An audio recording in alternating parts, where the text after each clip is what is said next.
Welcome to the November 2025 CureJM Town Hall. This is going to be an important evening with some updates on some of the research that we as an organization have been funding and will be funding in the next 12 months. Several important things coming up in the life of this organization I want you to know about. The first of those coming up in just a couple of weeks here. Our new mental health coordinator, Rhonda Thorrington, who, if you've been a part of this organization for any time, you might have heard from Rhonda before. She has been a great leader for us already in this organization, and she has a strong event for us as we move into the holiday season, knowing that this holiday chaos especially can be difficult, not only for our kids, but for us as caregivers as well. And if you have a phone handy and want to follow that link, you can register for that event. That's coming up on November the 19th by following that QR code on your phone that's included on this slide, and watch your emails from us. You'll find more information about that event as it approaches. We always have connect groups happening regularly with this organization, a great opportunity for caregivers, especially to be able to connect with one another. Grandparents Connect, the next one of those is coming up on the 20th of November. And then following that on the 24th, our Moms Connect is happening. And following that QR code, will get you to some more details about those two events specifically coming up in the life of this organization. As always, there are key clinical trials that are currently underway, and you'll hear about several of those this evening in our conversation. And following that QR code will help you find out more about how your family might participate in some of the clinical trials that are currently enrolling all across the United States and Canada and in Europe and the UK as well. Okay, this last little bit to let you know, a month from now is our next CureJM Town Hall, and those of you who are participants in tonight's Town Hall will receive a message within the next week from us with a link not only to the recording of tonight's Town Hall, but also with information about how you can register for this next Town Hall happening at the beginning of the month. I realize that those words are tiny and difficult for you to read, but it will be an exciting day. That is Giving Tuesday here in the United States. It's the Tuesday after Black Friday, and is a really important time in the life of this organization, a big fundraising moment for us. And we have some key initiatives that we're looking to accomplish through this organization in the coming year. And Giving Tuesday and the Holiday Challenge are a vital component of that. We have these two streams here in our existence as an organization, our walks that serve as a primary funding source for us. And so many of you participate in those walks as key fundraisers, and we're so grateful for that effort. That is my primary way of connecting with fundraising here in the Mid-South area as well. And then this holiday challenge that happens around Giving Tuesday with a really aggressive goal, an exciting goal that we have set for this year in our hope to fund some really important work that's happening. I won't be in the United States for that event. I'll be in the UK reporting from an event that the Pediatric Rheumatology European Society is hosting in London. I'll be with a bunch of our key UK and European leaders and reporting live from the UK for that particular town hall. And Shannon will be helming the lead of that town hall from Seattle. After that, a quick bit of thanks to our corporate sponsors who give so much to help us advance the work of CureJM, and we are exceedingly grateful for them as well. Shannon, have you been able to find and initiate the presence of Jim Minow yet? Yes, I think he's on. I had to join on my phone. I don't know what was the problem with my computer, but thank you for bearing with us. I hope we're not running a little too late tonight. Hi, everyone. I'm Jim Minow, Executive Director of the CureJM Foundation. Really happy to share with you some updates from what was an amazing research conference at the American College of Rheumatology that James and I both attended, and wanted to share with you some takeaways that I think you'll be very impressed with. At least I hope you all will be. I certainly was, and am just extraordinarily excited about the tremendous momentum that we are seeing in clinical care and research advancements in juvenile myositis. James is going to be running some slides for us here. So James, let's run in. I want to start by saying that there were I think, three very important takeaways that I had from this conference that relate to all of you as families, as a part of our family of families with the Cure JM Foundation. Here's a photograph of a few of us who were in attendance, including Karen Berman, who's a member of our board of directors. I think, number one, the first thing I want to say is that there's just some extraordinary momentum that's moving in the development and the approval of new drugs and therapies to treat myositis and other inflammatory myopathies. There's a lot of rapid development of new drugs. There are clinical trials that are expanding in both adult dermatomyositis and juvenile dermatomyositis. And an increasing amount of collaboration, not only among researchers, but also with the pharmaceutical industry, both large pharma as well as the biotechs, which I'll be talking about a little bit later. Number two, there are far more pediatric rheumatologists who are focused on juvenile myositis care and research than we might have dreamed about just a few years ago. A little bit later, I'm going to refer briefly to the growth of our clinical care network, which I think is very representative of this kind of growth, as we now look at having some 63 pediatric rheumatologists who are experienced in JM care. That are at 22 or 23 states, as well as in the UK and Europe. So really, as we expand from coast to coast and will continue to expand, this is a very important component of our ability and the medical profession's ability to meet the needs of JM patients. And finally, I think one of my key takeaways from this conference is that Cure JM's leadership continues to be felt throughout the pediatric rheumatology research and clinical care world.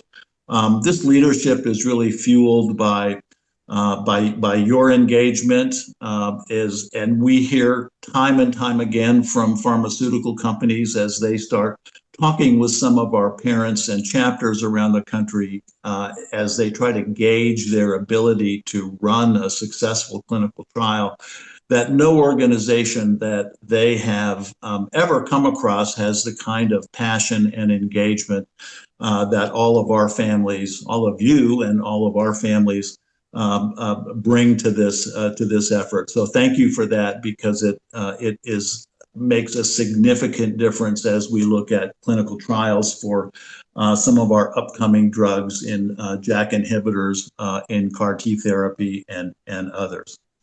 So what are some examples of this kind of growth? And before I go into it, I don't want you to just take my word for it. So I'd like to share a brief video from the chair of Cure JM's Medical Advisory Board, Dr. Brian Feldman, from the Hospital for Sick Children in Toronto.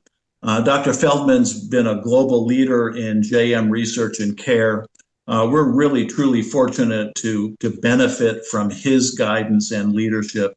And here's what he had to say at last week's American College of Rheumatology conference. The really exciting part of this meeting was actually the pre-meeting that you guys sponsored with Cure JM, where we heard results from a whole bunch of new clinical trials bringing new medications into the field of myositis. Most of those have been studied for adults now, but I anticipate we'll have studies to prove their effectiveness and their use in children in the near future. And we'll have a whole bunch of new, really effective, really safe treatments for kids with myositis. In fact, James, the growth in pediatric rheumatology has been enormous since I first came into the field. Throughout the world, in Canada, the United States, we have so many more people doing this. There were so many states that didn't have a pediatric rheumatologist when I started, and now I think almost every state has someone, right? Almost. So So it's, it's dramatic. In Canada, we have so many more rheumatologists, and we get really exciting and excited young people coming to train with us every year.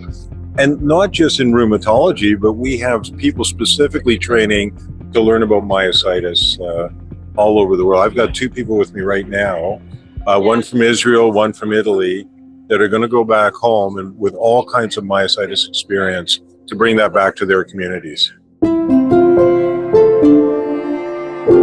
Oh, great, thank you, James. And we'll have another video shortly. The drugs that Dr. Feldman was referring to fall into three categories, really, of a mechanism of action. The first category, one I'm sure you've heard of, are Janus kinase inhibitors, or JAKs. And what these drugs do is they block the overexpression of a protein called interferon that causes inflammation in muscle, skin, and vascular systems in JM. These drugs go by the names such as baricitinib, deucravacitinib, brepocitinib, to name several that are under intense study, both in DM and, as Dr. Feldman said, coming in JM. In fact, baricitinib is in clinical trials now in JM in France and the UK, and an early clinical trial that we were involved with at the NIH showed both muscle and skin improvement in patients with JM. So this is definitely something that's coming. We're pushing as hard as we can to have this coming as quickly as possible. And I heard James mention at the very beginning of the session that he will soon be going to the United Kingdom, where we'll be meeting with the investigators of a couple of those clinical trials that are taking place in the United Kingdom and France, and hope to be able to report back to you shortly after the first of the year, maybe even in December, on the successful results of those trials in pediatrics. Brepocitinib is a drug that is owned by a company called Priovant. That's a division of Pfizer Pharmaceuticals. It's been shown to be safe and effective in clinical trials in dermatomyositis, adult dermatomyositis. And the trial results are in the process of being submitted to the FDA shortly after the first of the year for approval in the United States. Priovant and CureJM we were both co-sponsors of that myositis pre-meeting that Dr. Feldman mentioned. And I'm very happy to report that the enthusiasm for this drug within Priovant and Pfizer in JM looking forward is running very, very high. So stay tuned for more information on that, probably about halfway through 2026. The second category are drugs known as monoclonal antibodies. Anifrolumab is one such drug. And rather than blocking the interferon pathway as JAKs do, anifrolumab blocks the actual production of interferons and thereby reducing the inflammation and disease activity. Dr. Feldman shared with me a story of one of his patients, a young boy that was about 14 years old, who was unresponsive to any other therapy and was very near death. He administered anifrolumab injections to the boy almost as a bit of a Hail Mary, if you will. And remarkably, the boy is now turned around and well down the recovery path. There are similar case studies results from other clinical care network sites, CureJM clinical care network sites, on anifrolumab, and we're looking forward to the publication of those case studies and anticipate that this too may be a drug that may soon be added to the repertoire, if you will, of off-label treatments that are available to JM kids. And then in addition, I want to say that there's another organization. I shouldn't say an organization. It's a group of doctors who have come together to form the Myositis Clinical Trial Consortium. This group also met at the ACR conference and are also focused on transitioning many of these adult drugs into juvenile myositis. You may know that this is the organization that helped to develop a clinical trial for IVIG, a drug called Octagam 10 that many of you may use. Again, now approved in adult myositis, in the process of moving toward approval, we hope, in juvenile myositis in 2026. Another monoclonal antibody I want to mention is a drug, rituximab. That's a drug that you may also well have heard of. It's been around now for around 10 or 12 years, since a clinical trial some time ago. It's become a standard of care in JM for patients who are unresponsive to first-line treatments. And it works by targeting and destroying aberrant B cells. These are the bad cells that cause inflammation. And by reducing the number of B cells, this indirectly helps the good cells, those T cells, do a better job. I kind of think of this as the battle of autoimmunity between good and bad, and the bad being the dysfunctional B cells. Rituximab has been, over the past 10 years, an amazingly important drug in our arsenal, but it also doesn't kill all of those bad B cells, and enough dysfunctional B cells can survive with that drug to fight for another day. So that's kind of an unfortunate aspect of rituximab, that it's not a one and done kind of therapy, in the way that an emerging new therapy, CAR T therapy, can in fact be. These cell therapies, and you've probably heard of CAR T therapy, are rapidly progressing in autoimmune disease in clinical trials. They have the potential to be curative. They can, we hope, actually cure JM. And you might think of this as a sort of a one and done. Rather than have me explain it, I'd like you to hear directly from Dr. David Chang. He's the Chief Medical Officer at CureJM's pharmaceutical partner, Cabaletta Bio. So James, why don't we run this video of Dr. Chang, and I'll be back with you shortly.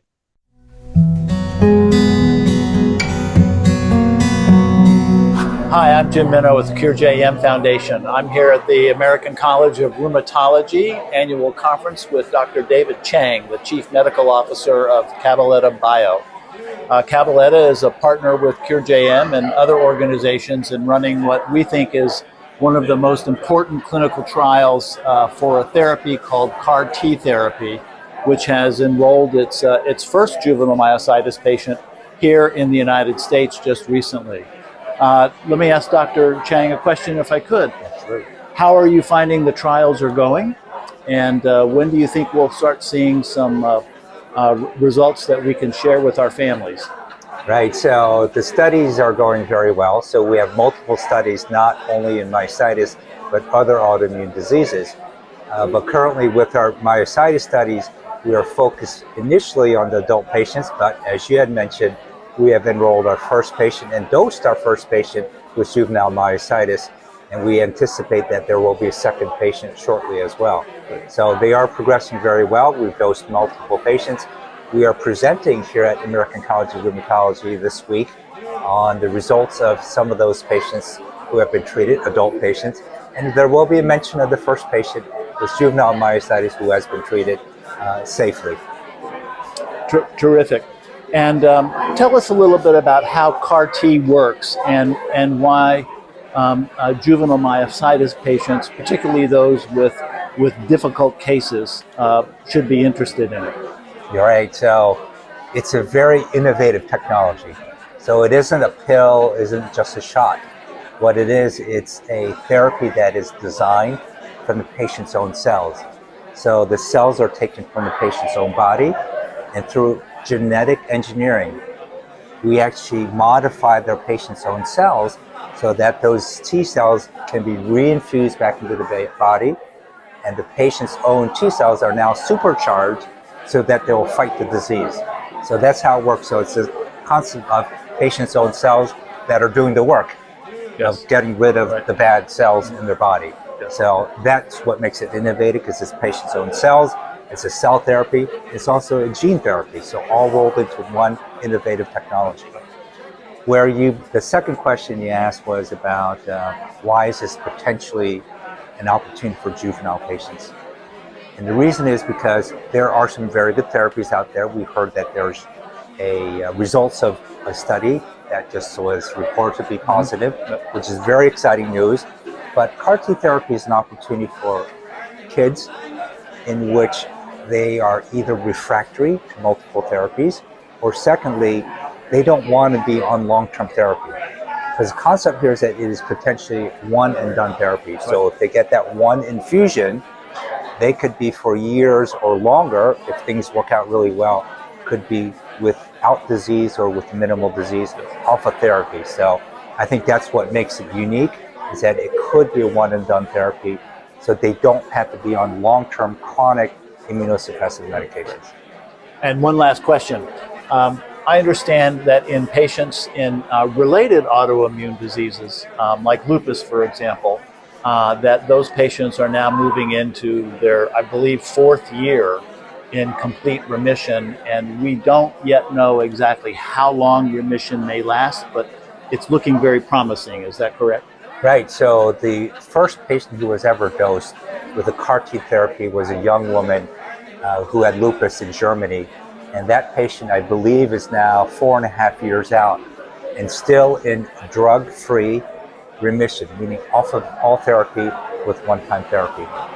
So that's your first best story, but we hope that there will be additional patients who will follow, who are now up to 2-3 years, who have lupus, myositis, and scleroderma. These are not our patients, but we have now our first patient who's beyond 1 year as well. So we have patients that are getting there, but not quite yet 4.5 years. But that is the key question, is that if it works really well, that's wonderful. But if it works for a long time and there's durability, that's even better. So I think we're looking for good efficacy, safety, durability. Well, congratulations on your initial success. Thank you. We're so honored to be partnering with you. We're glad to be part of this. Right. Thank you. Thanks. Thank you, James. A couple more points I want to cover, and then we'll turn it over to our esteemed panel.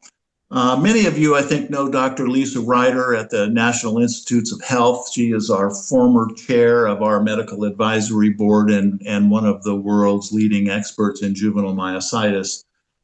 She will soon be enrolling in an important nutritional clinical trial, really studying nutrition, and to determine if omega-3 fatty acids in the diet can result in improvement in muscle strength and skin conditions in JM patients.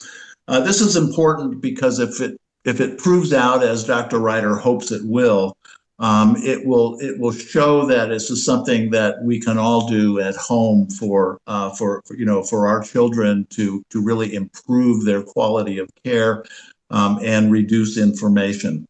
These omega-3 fatty acids are generally known to inhibit the production of inflammatory cytokines that are responsible for inflammation in arthritis, for example, but this has yet to be proven in juvenile myositis. That's what Dr. Ryder hopes to accomplish with this. There's really very little basic science about the metabolism of omega-3 fatty acids, and biological endpoints measuring the effectiveness have not necessarily been established. So Dr. Ryder will be accomplishing all of this in this study, which will run over the next several years, probably with a couple of hundred patients that she hopes to enroll at the NIH. I also want to mention here that this study is unfortunately likely to be delayed because of the government shutdown. But we're also picking up the enrollment responsibilities to help her with rapid enrollment as soon as government reopens. So you will hear more from us about that as soon as Dr. Ryder is ready to begin the process of enrolling for this study. So more information to come.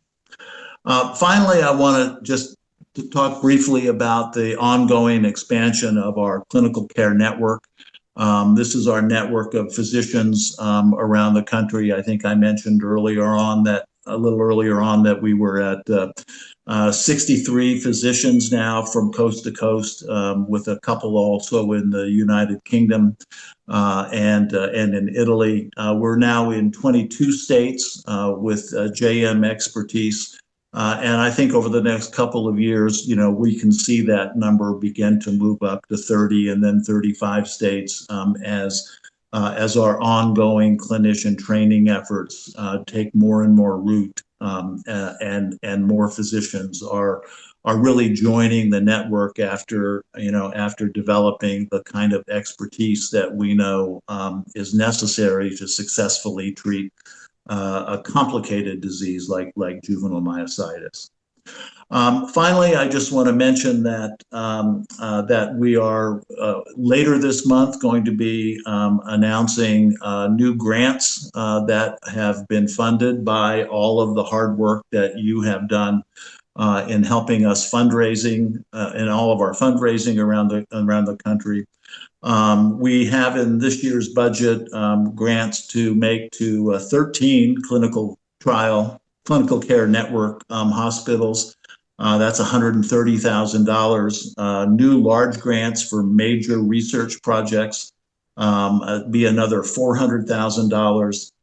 Mental health grants at $90,000, and fellowships and early career investigators at $170,000. That's $790,000 in new grant commitments that we'll be adding to our existing grant portfolio and will result in grant payments going out the door this next year through almost all of 2026, our fiscal year, of about $1.5 million.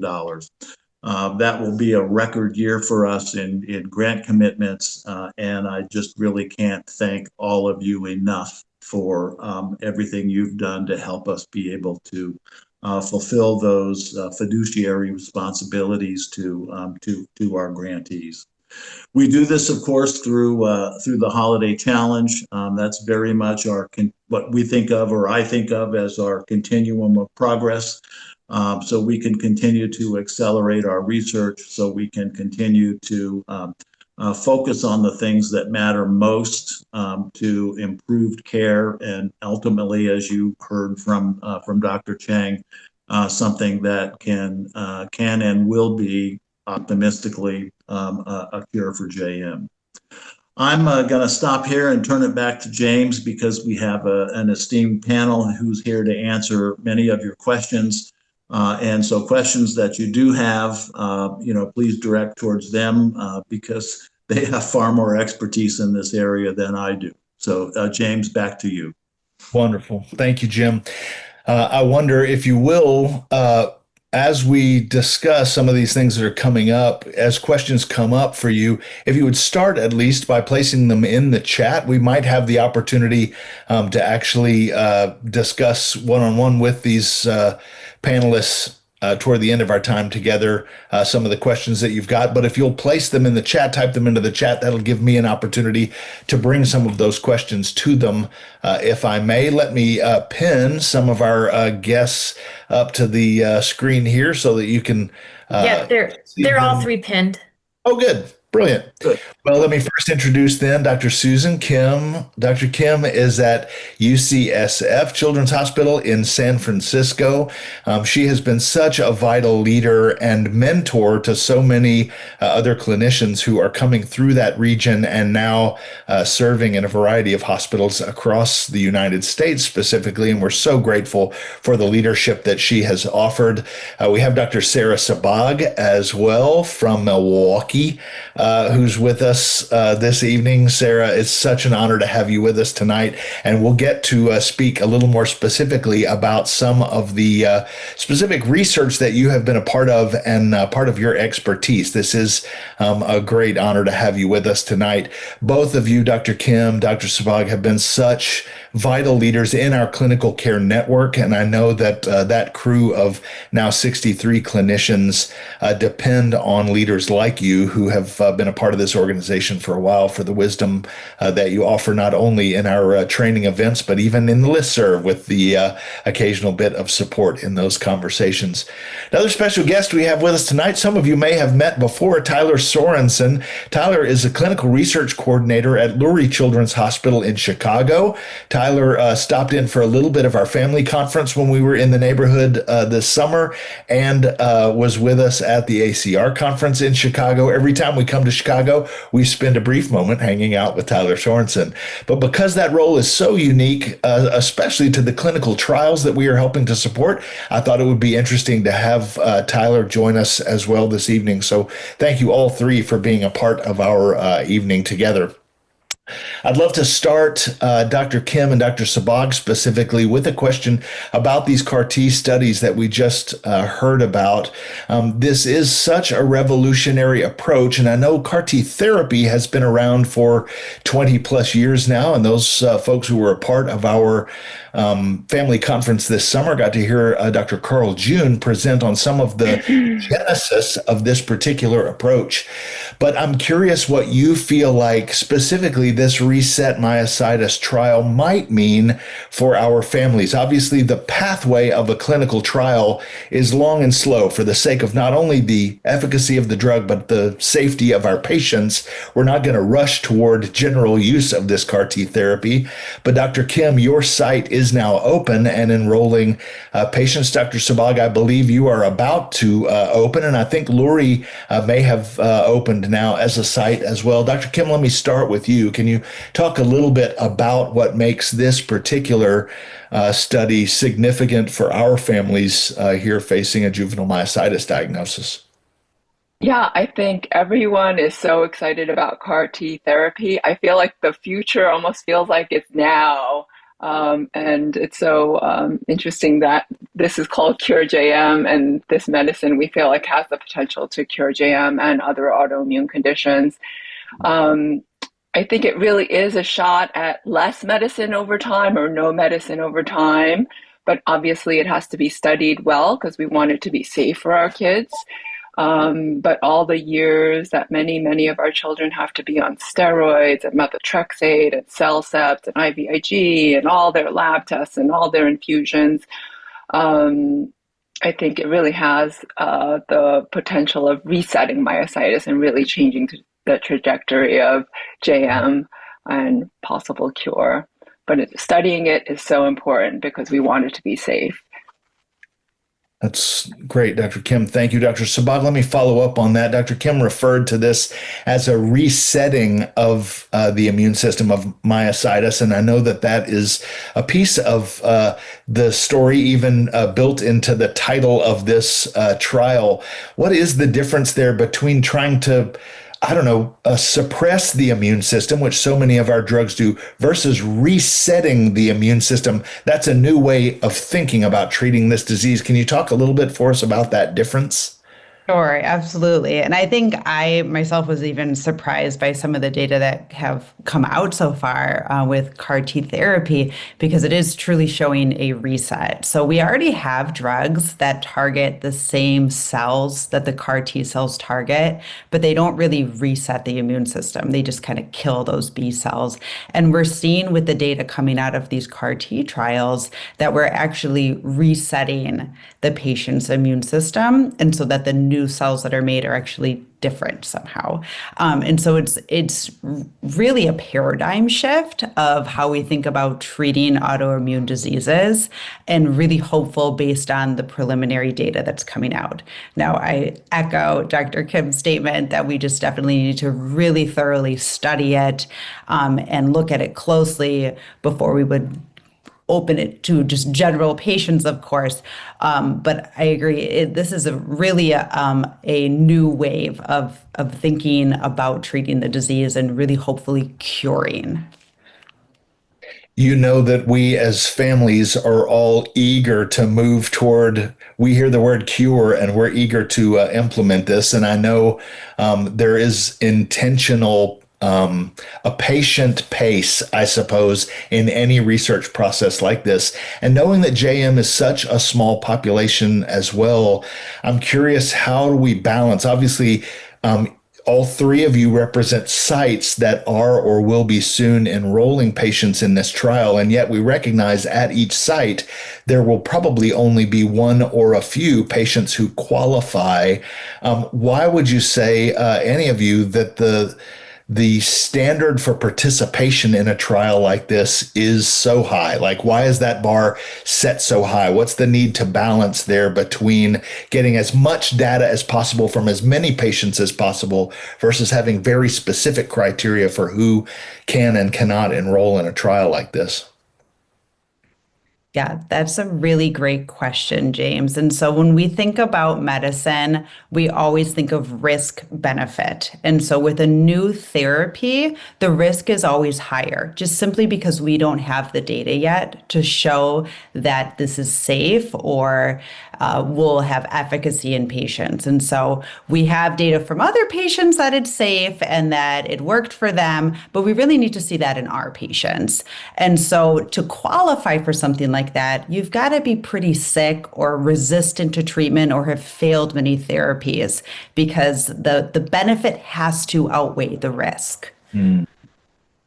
Dr. Kim, can you talk about the time frame of when, what's the process of preparing to participate in the trial, then removing the T cells? How long does it take to retrain them, then to re-infuse them back into the patient? How long, once someone is enrolled, what's the total time frame there for participation in the study? I guess from enrollment to dosing.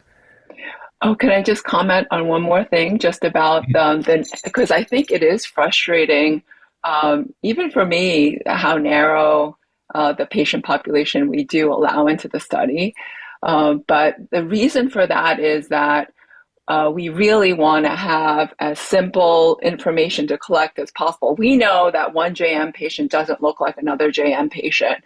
So some patients could have a lot more skin disease or muscle disease or damage or been on different medications. But if we mix them all up, it's hard to tell if the medicine we're giving is helping them or hurting them or what side effects there are. So making it as uniform as possible in patients that are sick enough to warrant an additional therapy is needed, so we can show that it works, so we can get the FDA to approve the medications, because that's what we really want. We want FDA approval on a treatment for our patients, so patients could get it through their insurance companies and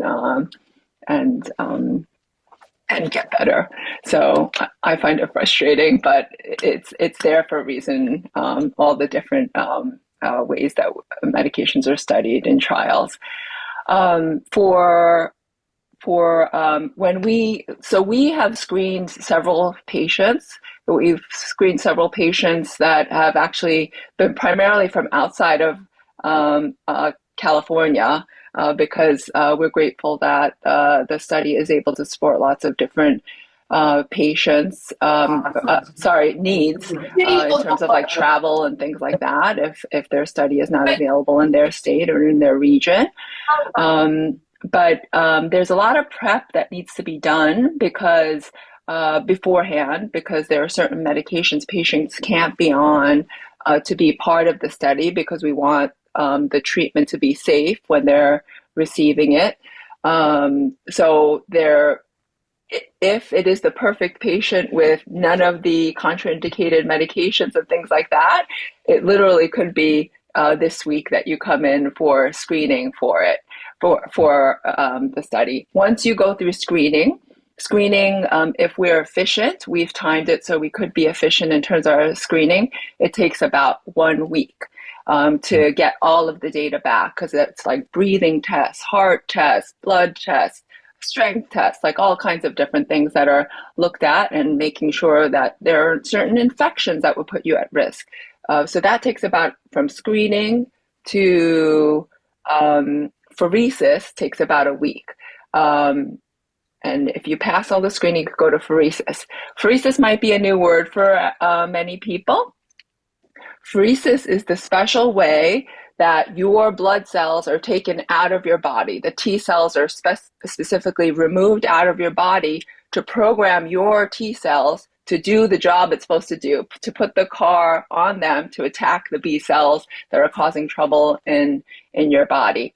So that pheresis takes about 1 day. They double check that they got enough cells, and on rare occasions, it might have to be done in 2 days. Sometimes, especially for smaller children, you might need a bigger IV called a pheresis catheter that's bigger because you need to be very efficient at getting the blood cells out. So that special IV called the pheresis catheter is sometimes placed before getting pheresis. So once we have that special package of cells from the patient, the T cells from the patient, that gets shipped off to the Cabaletta team, Dr. Chang's team, who helps to make the CAR T cells. That takes a while. As you can imagine, it takes a lot of work. Dr. Chang mentioned it's gene therapy. It's like they actually have to insert a new gene into your T cells to make the special CAR on those T cells. So that takes about 8 to 12 weeks. And it all depends on how things go in the processing, and because they have to double check that it's good, it's pure, they have to look at lots of safety things related to that. So after 8 to 12 weeks, when it's ready, then we know the timing of it, and patients come into the hospital. They get what we call conditioning with 2 medications. One is called Cytoxan or cyclophosphamide. Some of you might have heard of it from treatments you might have received related to severe dermatomyositis.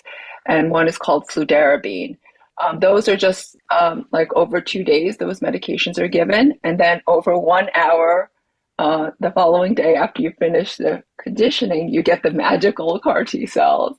That's what we're hoping they're magical and doing what we're hoping they do. Then you're kept in the hospital for 4 to 7 days because we want to make sure you're safe and watch for any side effects, fevers, headaches, or anything like that.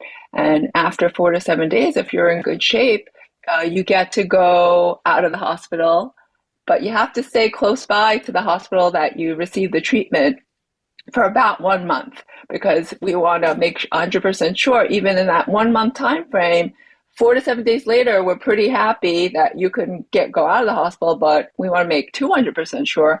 So for about 1 month, you stay near the hospital. That's usually within a 30 to 60 minute radius. And then if things are, you come back a couple of times a week in the beginning to follow all kinds of safety things. And then you get to go home, closer to home. And then you wind up coming back once every couple of weeks for the first couple of months. And then it winds up spacing out over time.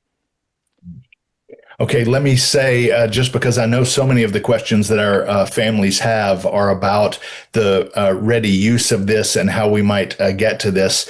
We at this point have dosed 1 patient in the United States and probably still have a handful of patients that will need to be dosed, and then wait a considerable amount of time before this is available as a therapy. So we know that it'll be very few people involved in the process early on, at least, with the hope that we can, would you say within 5 years, we might be at a place where this could be available as a treatment? What's the dream window for making this kind of treatment available to patients with JM? I think my dream would be 5 years. In real practice, older school medications take 10 years or more, but we're kind of in new, exciting territory here. Many trials make you have a placebo, like one person gets the CAR T and one person doesn't, There's some other trials we're involved with related to lupus and scleroderma where the trial was set up like that. But we're really lucky. So I think we're hitting new kind of ground here, that all patients wind up getting CAR T who are involved in the study. This is a phase 1/2 study, meaning that we're looking at safety first and foremost, but also to see if it helps or doesn't help. And I'm hopeful that very soon after that, phase 3 will happen, which will include much larger numbers of patients. And a very good phase 3 trial could lead to FDA approval. I think Sarah wanted to add something. No, you said it exactly. I saw a couple other questions about specifics about the patients that could be enrolled. And I just wanted to echo something Dr. Kim had said about how it's frustrating that maybe not everybody can enroll in this trial yet. And it's important also to think about how are we going to know it works? And if we use this medicine in someone who's too sick, and they just might be too sick and it's not going to work. Or alternatively, if we use it in someone who's not that sick and like has very mild or minimal disease, then the improvement they get just won't be enough to say, hey, this medicine works really well. And so that's why they choose this kind of midline group of kids that are maybe refractory to the normal therapies, still have active disease, but they're not on either of those spectrums. And so they have to be kind of somewhere in the middle. They don't necessarily have to be on the same medications and things like that. They do have to have failed typical meds, and they can't be receiving certain other medicines right before starting the trial. But in general, they don't need to check like uniform boxes. It's kind of like a potpourri of things that if they meet this or they meet that or they meet that and they're at least this severe, then they could qualify. And Susan might be able to comment a little bit more on that too, because you guys are now open as a site and you might be a little bit more familiar with the specific inclusion criteria. Let me just say before you do that, we do have a link for our families to find out more about this, to go to curejm.org/clinical trials. You can find out more details about this trial and several others that are underway at the moment. And I want to, just because our time is so limited, be able to step forward with a couple of other thoughts, because there is so much happening right now in this field specifically. It feels like we are standing with our toes over the edge of breakthroughs on several different fronts in several different categories. And CAR T does sound like a remarkable piece of that story, but the number of clinical trials that are in front of us in this next 5 to 10 years is truly remarkable and unprecedented in the history of this disease, or certainly in the history of this organization. Dr. Kim, you talked about the need for really good, clean data that's consistent across all the different sites, across all of the different locations that patients are being studied. This September, we hosted a clinical trial readiness boot camp, and I know that Tyler, you and Dr. Sabbagh were able to participate in that event in Washington, D.C. as well, with a part of that very discussion being the goal with these core set measures that we needed to train not only participants in this CABA 201 trial, but across so many of the trials that are just on the horizon and coming toward each of our key clinical care network facilities. So here are a bunch of clinical care network members and research coordinators like you, Tyler, who participated in that event doing training on some of these core set measures.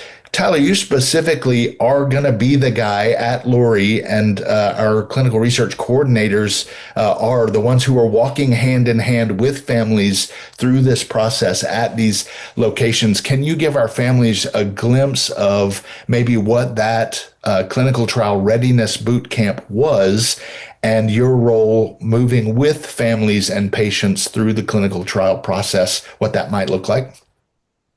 Yeah, so the clinical trial readiness bootcamp was so helpful in helping, orient our brains into everything that these trials are going to consist of, because there are, as I'm sure many of you know, so many different core set measures that we need to be very adept at doing and being doing effectively, especially things like because, as of course, like we call like our research community a research community, because it's exactly that, and being able to learn from each other things that maybe a coordinator at one site knows what to do super well, and so I can learn from them, and maybe I can share knowledge that I've picked up as we've been opening the study, so that we're all really on the same page and an even playing field, so that no matter where you are in the United States, Canada, wherever in the world, like you're receiving the same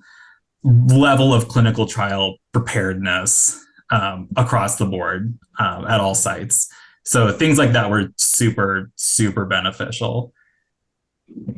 I'm really glad to hear that. And I know that was a first attempt at a thing that we as an organization are going to multiply in this year, especially in fiscal year of 26, that we'll host another one of these events to expand that training beyond just the first 33 or so folks who were able to participate there in DC. We're certainly grateful for both of you being able to participate in that. And I know, Dr. Kim, you were able to participate online, some virtually from San Francisco as well.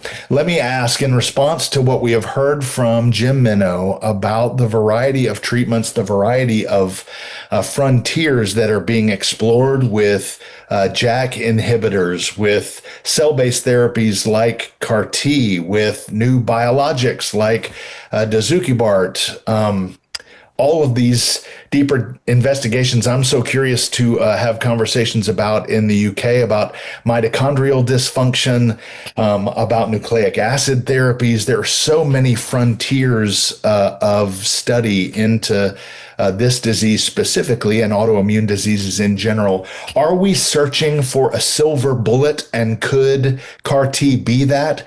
Or is this about creating an arsenal of approaches that will be targeted to meet individual patients? I know, Dr. Kim, you have focused so much on that treat to target philosophy of what does it mean for this patient to have a treatment that is especially built for this patient. Is our goal to find a silver bullet that fixes this all, or is the goal to find an arsenal of tools that we can use in fighting this pernicious disease?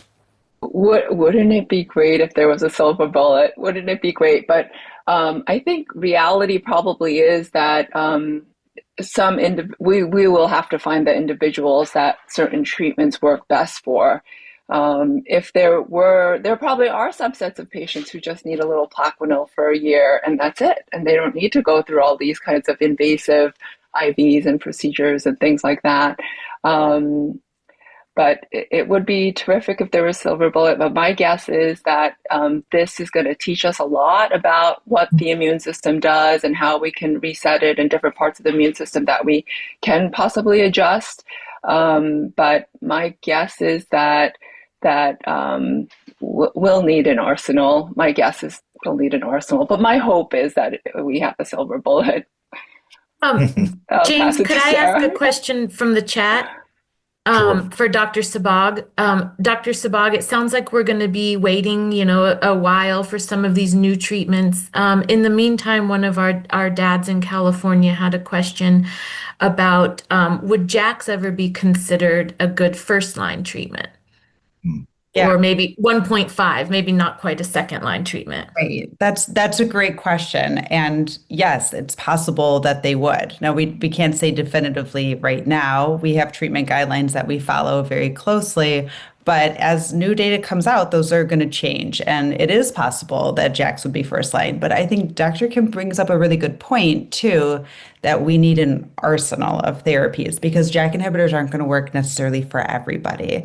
And so kind of dedicating our research into figuring out what makes each patient unique, I think I'm probably saying the obvious thing here, but I've never met two JM patients that are the same, right? Like, I don't need to tell this room that. And every patient is going to have very unique needs once we really figure that out on a really biological level. And that's what we're trying to do with a lot of our research. And so we're really excited about this trial. We're all in when it comes to it, but we're also still focusing on our other things, with trying to figure out what is going on at the cellular level with our patients. And I do that with the help of CureJM and part of translational medicine and myositis research with the UCSF folks in Michigan, and still collaborate with the NIH team quite a bit. And we're all just trying to unite and figure out what is going on in not our patients as a whole, but in each individual patient, so that we can have an arsenal of therapies and really get that precision medicine to direct therapies to the right patient. That's so helpful, Dr. Sabbagh, and thank you for the shout out. Let me ask as a final thing, I want to honor your time, and we're a little bit over our time already. It seems like the time has slipped away, as it always does. What role we as families can play in helping to push the research forward? I feel like as a JM dad, I have no idea how to help with the science. So what is my role as a dad in this to help drive the science forward? What do you need from us as a family of families? That's an amazing question. So I think first and foremost, we need your opinion, right? We need you to help us drive the science with offering your opinion of what matters to you, so that this is patient-informed research. Because we could kind of think about, oh, well, we think patients need better X, but maybe they really think they need better something else. And so having that conversation up front to help them drive the research plan. And then second, obviously, research costs money. And so I think I was able to catch the end of Jim Minow's statements, where he was talking about all the different grants that you have going on. And so each of those grants are absolutely essential. You have fellowship grants, you have mental health grants, you have research grants, you have the clinical care network. I have been personally positively affected by every single one of those opportunities, from the very early start of my training onwards. And so continuing to foster that opportunity for the physicians is essential. Thank you, Dr. Sabbagh. Tyler, let me advance that question to you. You're a young investigator. You have had your first few tastes of interaction with CureJM. In your role as a research coordinator with the pediatric rheumatology team at Lurie Children's Hospital in Chicago, what do you need from us as families? How can CureJM support the work that you're trying to do with patients there? Good question. Obviously, like, just continued support and just bringing more eyes to JM as a disease. Because, like, I'll be honest, before I started working in rheumatology, I'd never even heard of it. And since in my short time with Lurie Children's, I've become obsessed with learning about it and all the different new treatments and all the great things that places like foundations like CureJM and our investigators and our whole team of physicians and like everything that they do. It's just bringing eyes to it and helping support however you can. Thanks, Tyler. It is a puzzle, and we are all learning how to solve this puzzle, and we're grateful to have young investigators like you turning your career toward helping us solve this puzzle. Dr. Kim, you want to offer a final word? Time just flew by, but thank you so much for inviting us to be part of this. I feel like it could have been even the whole hour, but I'm so super honored to lead UCSF's CureJM Center of Excellence. And with the strong, incredible support from CureJM's foundation, funding and infrastructure on our team is possible to do the work that we do. And here, along with myself and Jessica Neely, we're advancing the precision medicine and treatment standardization work that's really needed to make JM from an incurable to a treatable, curable disease. So thank you for all the work that you do. Thank you to all the brave families and children. You guys are all an inspiration to us, and thank you for holding the session and inviting us. Thank you so much, Dr. Kim. I want you all to know, those of you participating tonight, that I have now copied all of the questions that were in the chat into a note here on my computer, and will certainly forward those questions. We'll give our doctors some more time outside of this tight window to maybe respond to some of those questions as well. Thank you so much to the three of you for participating with us tonight in this November Cure JM Town Hall. Yeah, thank you so much for the invite.